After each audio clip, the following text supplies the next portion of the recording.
Hello everyone, welcome back to my channel. I hope you're all doing well and excited to learn something new today.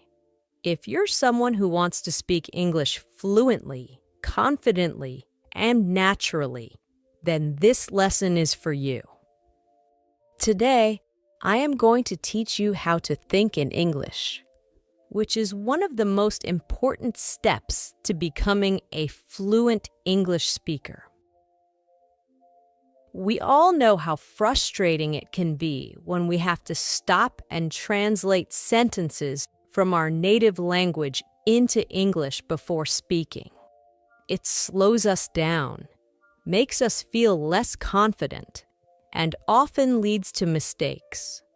Wouldn't it be amazing if you could skip that translation process and just think in English from the start? Well, I'm here to tell you that it's possible. By following 4 simple stages, you can train your brain to think directly in English. And trust me, this will make a huge difference in how you speak. Before we start, don't forget to subscribe to the channel if you haven't already. This way, you won't miss any of our lessons that will help you on your journey to speaking fluent English. Now, let's get into today's lesson, how to think in English. Stage 1, think in verbs. The power of action words. The first stage of learning to think in English is to focus on verbs. Verbs are the action words in a sentence. They describe what's happening. Why do we start with verbs? Because action is all around us. If we can think about what's happening in English, we can start forming sentences in our heads more quickly. Let's take an example. Imagine you are walking through New York City, specifically in Central Park. You see people everywhere, all engaged in different activities. What are they doing? Some people are running, others are talking. You see a dog chasing a ball, and someone is feeding pigeons. These actions are described using verbs: run, talk, chase, feed. By observing the actions around you, you can start thinking about them in English. This process of observing and identifying actions is something you can do anywhere. Whether you're standing at a bus stop in London, waiting at a traffic light, or sitting in a cafe in Paris, there are always actions happening around you. For example, on a busy street in Tokyo, you might see people walking quickly, someone riding a bicycle, or a group of friends laughing. You can mentally note these actions in English. Walk, ride, laugh. But what if you're at home, where there's not much happening? You can still practice thinking in verbs by imagining scenarios or using pictures. For instance, look at a photo of a family picnic. What actions do you see? Maybe they are eating, playing, or relaxing.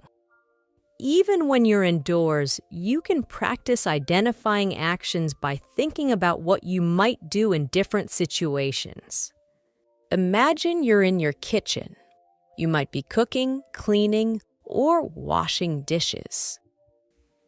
Key practice tip: set aside 5 to 10 minutes each day to practice thinking in verbs. Pick a different place each day and focus on the actions happening around you. As you do this regularly, you'll train your brain to think about actions in English, making it easier to describe what's happening in the moment. Stage 2. Think in nouns, naming the world around you. Once you've practiced thinking in verbs, it's time to move on to nouns. Nouns are words that name people, places, things, or ideas. Just like verbs, nouns are everywhere. Everything around you has a name, and if you can think of these names in English, you'll be one step closer to thinking and speaking fluently. Let's take an example from a different city. Imagine you're in Sydney, Australia, standing by the famous Sydney Opera House. As you look around, you see the building, the harbor, and many tourists taking photos. You also see a boat in the water and a few seagulls flying above. Each of these things is a noun: building, harbor, tourists, boat, seagulls. It's important to practice thinking in nouns wherever you are. If you're at a market in Delhi, India, you might see fruits, vegetables, spices, and vendors. These are all nouns that describe the objects and people around you. Even if you're just sitting in your room, you can look around and identify nouns. For example, you might see a table, a chair, a book, and a laptop. Another great way to practice thinking in nouns is to describe what you're carrying with you. What's in your bag? Maybe you have a phone, some keys, and a wallet. If you practice naming these objects in English, it will soon become second nature. Over time, this will help you think faster and more clearly in English. Key practice tip: spend a few minutes each day naming the objects around you in English. Whether you're outside, at home, or even traveling, challenge yourself to identify everything in English. For instance, if you're visiting Barcelona, Spain, look around and name things like buildings, bicycles, cafes, and tourists. The more you practice this, the more your brain will automatically think in English. Stage 3. Think in sentences, connecting verbs and nouns. Once you're comfortable thinking in verbs and nouns, it's time to move on to the next step: thinking in sentences. This is where you start putting verbs and nouns together to describe what's happening around you in full sentences. At this stage, it's important to start simple. Don't worry about making long, complicated sentences. Just focus on creating short, clear sentences that describe what you see. For example, if you're in Cape Town, South Africa, looking at Table Mountain, you might say, "The tourists are climbing the mountain. The sun is shining. The wind is blowing." These sentences are simple, but they allow you to practice thinking in complete sentences. Now, let's imagine you're in Toronto, Canada, sitting in a park. What's happening around you? You could describe the scene like this: a family is having a picnic. The children are playing with a ball. The birds are flying in the sky.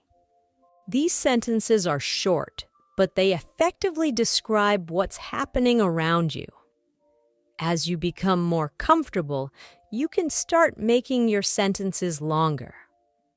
For example, if you're in Berlin, Germany, walking near the Brandenburg Gate, you might say, "A group of tourists is taking pictures of the monument. Some of them are listening to their tour guide, while others are checking their maps." This sentence combines multiple verbs and nouns, giving a fuller description of the scene. The goal here is to get used to thinking in sentences instead of just words. This will help you when you're speaking, as you won't have to stop and think about each individual word. Your brain will automatically form sentences in English. Key practice tip: every day, take 10 to 15 minutes to describe your surroundings in sentences. Whether you're at home, in the office, or walking through a new city, try to form complete sentences in your head that describe what's happening. For example, if you're in a cafe in Rome, Italy, you might say, "The waiter is serving coffee." Two friends are chatting at the next table. A couple is reading a menu. This practice will make thinking in English much more natural. Stage 4. Think in paragraphs, bringing it all together. The final stage is to move from thinking in sentences to thinking in paragraphs. This means describing everything around you in more detail, telling a full story, or creating a more vivid picture of the scene. Imagine you're visiting the Great Wall of China. Here's how you might describe it in a paragraph. I'm standing on the Great Wall, and the view is incredible. The mountains stretch out as far as I can see, and the wall winds its way across the landscape. There are tourists all around me, taking pictures and walking along the wall. I can hear people speaking in different languages, and there's a cool breeze blowing through the air. The steps are steep, and the stone is worn from centuries of use. In this paragraph, you've combined everything: verbs, walking, speaking, nouns, tourists, mountains, wall, and sentences to create a full description of the scene. By practicing this, you'll start thinking in English more naturally. You won't just be forming short sentences. You'll be able to describe things in full detail. Let's take another example. Imagine you're walking through a bustling market in Istanbul, Turkey. You might describe the scene like this. The market is filled with people, all busy shopping and bargaining with the vendors. I can smell the spices in the air, and the bright colors of the rugs and textiles catch my eye. A man is selling tea from a cart, and groups of tourists are taking photos. The sound of people talking and laughing fills the air, and the atmosphere is lively and energetic. When you practice thinking in paragraphs like this, you are training your brain to describe events and scenes in full detail without stopping to translate from your native language. This stage is essential because it helps you not only think in English, but also express your thoughts in a more coherent and fluent way. By focusing on forming paragraphs, you can talk more naturally and at length, which is key when you're aiming for fluency. Let's take one more example to practice. Imagine you're sitting in a cozy cafe in Amsterdam, Netherlands. Here's how you might describe the scene in a paragraph. I'm sitting at a small table by the window, sipping my coffee. The cafe is warm and inviting, with soft music playing in the background. Outside, I can see people riding their bicycles along the canal. The sky is cloudy, and it looks like it might rain soon. Inside, a few people are reading books, and a couple is chatting quietly over their breakfast. The smell of freshly baked bread fills the air, and the atmosphere is calm and peaceful. In this paragraph, you've combined all the elements, verbs, nouns, and sentences, to create a vivid picture of the scene. This is the final stage of thinking in English, where you can describe situations in detail, just as you would in your native language. Take a few minutes to describe your day in a paragraph. Start from the moment you woke up and think about everything that happened. What did you do? Where did you go? Who did you meet? try to describe it all in English. For example, today was a busy day. I woke up early and went for a walk in the park. The weather was nice and I saw a lot of people exercising. After that, I had breakfast at a small cafe. I ordered a cappuccino and a croissant. Later, I went to work and had a meeting with my team. We discussed our new project and everyone had great ideas. In the evening, I met a friend for dinner at a restaurant. We had a great time catching up and talking about our week. This type of daily practice will not only help you think in English, but also improve your ability to recall and describe events in detail. Putting it all together, achieving fluency through practice. By now, you should have a clear understanding of the 4 stages of thinking in English. 1. Think in verbs. Focus on action words and describe what is happening around you. 2. Think in nouns. Name the people, places, and things you see in your surroundings. 3. Think in sentences. Combine verbs and nouns to form short, simple sentences. 4. Think in paragraphs. Bring everything together to create detailed descriptions of scenes and events. Each of these stages builds on the previous one, helping you develop the ability to think directly in English without the need for translation. It's important to practice each stage regularly, as this will train your brain to process information in English more naturally. Why thinking in English is essential for fluency. Now that you understand the stages, let's talk about why this method works. When you first start learning English, you likely translate from your native language. This is natural, but it creates a delay in your speaking. Instead of speaking smoothly, you have to pause and think about what to say, which can make you feel less confident.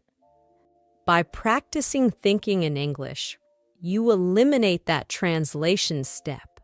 Your thoughts will naturally form in English, making your speech faster and more fluid. When you can think in English, you'll also find it easier to have conversations, express your ideas, and respond quickly in discussions. For example, imagine you're at a job interview in London, and the interviewer asks you to describe a challenging situation you faced at work. If you're thinking in your native language, you might need a moment to translate your thoughts into English. But if you've trained yourself to think in English, you can respond immediately and confidently without hesitation. The same goes for everyday conversations. Whether you're chatting with friends, giving a presentation, or even ordering food at a restaurant, being able to think in English will make the process much smoother. Practical exercises to help you think in English. Now that you've learned the 4 stages, here are some practical exercises you can do to improve your ability to think in English. 1. Daily observations. Spend 10 to 15 minutes each day observing your surroundings and describing them in English. Whether you're on the bus, at the park, or walking through your neighborhood, challenge yourself to describe everything you see using verbs, nouns, and sentences. 2 picture descriptions. Find a photo from a magazine, website, or your own photo album. Look at the picture closely and describe everything you see in English.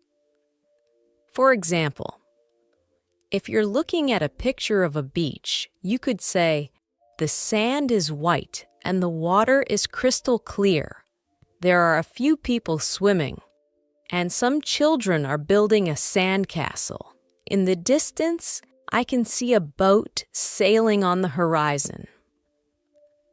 Write a journal. At the end of each day, write a short journal entry in English. Start by describing what you did that day, where you went, and who you met. As you practice, try to include more details in your descriptions. Talk to yourself. If you don't have anyone to practice speaking English with, you can practice by talking to yourself. Pick a topic and try to talk about it for a few minutes. For example, you could describe your favorite movie, explain how to make your favorite dish, or talk about your plans for the weekend. Set language challenges. Challenge yourself to think in English for short periods throughout the day. For example, set a timer for 5 minutes and commit to thinking only in English during that time. Gradually increase the time as you become more comfortable. Final thoughts. The road to fluency. Learning to think in English is a journey, and it requires patience and practice. The more you engage with the language, the more natural it will feel to think, speak, and express yourself in English. By following the 4 stages, verbs, nouns, sentences, and paragraphs, you'll build a strong foundation for fluency. Remember, the key to success is consistency. Practice every day, even if it's just for a few minutes, and you'll see improvement over time. It's normal to make mistakes along the way, but don't let that discourage you. Every mistake is an opportunity to learn and grow. So, are you ready to take the next step on your English learning journey? Start practicing today, and soon you'll be thinking in English like a native speaker. Thank you for joining me in today's lesson. Don't forget to like this video, subscribe to our channel, and hit the notification bell so you won't miss any of our upcoming lessons. Keep practicing, stay curious, and I'll see you in the next lesson.